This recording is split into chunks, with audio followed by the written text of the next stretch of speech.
እስራኤልና ኢራን ከተኩስ አቁም ስምምነቱ በኋላ ለመጀመሪያ ጊዜ የአየር ጥቃት ተለዋወጡ። እስራኤልና ኢራን ባለፈው መጋቢት ወር ከተደረሰው የተኩስ አቁም ስምምነቱ ወዲህ ለመጀመሪያ ጊዜ ቀጥተኛ ጥቃቶችን ፈጸሙ። ይህ በሁለቱ ሀገራት መካከል አዲስ ግጭት ሊቀሰቀስ ይችላል የሚል ስጋትን ፈጥሯል።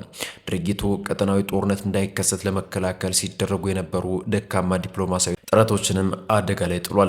ይህ ውጥረት የተጀመረው ኢራን በትላንትናው ዕለት ወደ እስራኤል በርካታ የባለስቲክ ሚሳይሎችን ካስወነጨፈች በኋላ ሲሆን የኢራን ባለስልጣናት ድርጊቱ እስራኤል በቤይሩት በሚገኙ የሄዝቦላ ኢላማዎች ላይ ለሰነዘረችው ጥቃት የተሰጠ ምላሽ መሆኑን ገልጸዋል።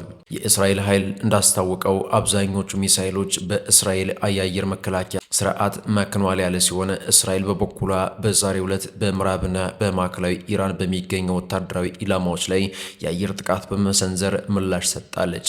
በዚህም የሚሳይል ማስወንጨፊያ ቦታዎችንና ተያያዥ ወታደራዊ መሠረተ ልማቶችን ኢላማ አድርጊያለሁ ብላለች።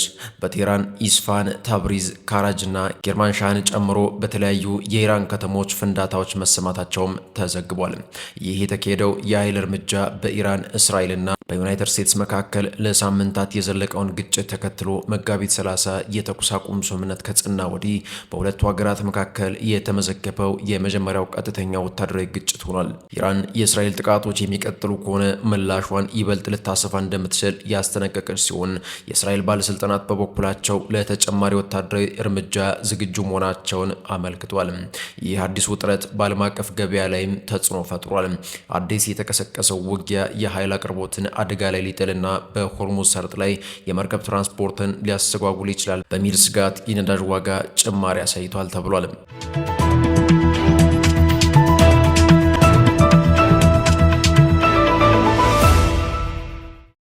ይህ በእንዲህ እንዳለ በትግራይ ክልል ትላንትናም የድሮን ጥቃት መፈጸሙ ተገለጸ። በትናንትናው ዕለት ማለትም እሁድ ግንቦት 30 ቀን አመሻሽ ላይ ከሽራሮ አቅራቢያ ሸምበኒላ በተባለ ስፍራ አዲስ የድሮን ጥቃት መፈጸሙ ታውቋል። ይህ በ3 ቀናት ውስጥ በትግራይ የተፈጸመ ሁለተኛው ጥቃት ሲሆን ከቀናት በፊት የተካሄደውን ተመሳሳይ ጥቃት ተከትሎ ህወሓት ባወጣው መግለጫ የፌዴራል መንግስቱን ማውገዙ የሚታወስ ነው። የትላንትናው የድሮን ጥቃት የጦር መሳሪያ በጫኑ ተሽከርካሪዎች ላይ ያነጣጠረ መሆኑም ተነግሯል።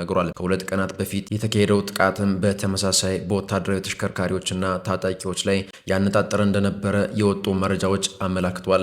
እነዚህ ጥቃቶች እየተፈጸሙ ያሉት ህወሓት ክልሉን ወደ ማስተዳደር መመለሱን ማሳወቁን እንዲሁም ጠቅላይ ሚኒስትር አብይ አህመድ በህወሓትና በኤርትራ መንግስት መካከል እየተደረገ ነው ያሉትን ግንኙነት ማውገዛቸውን ተከትሎ ነው።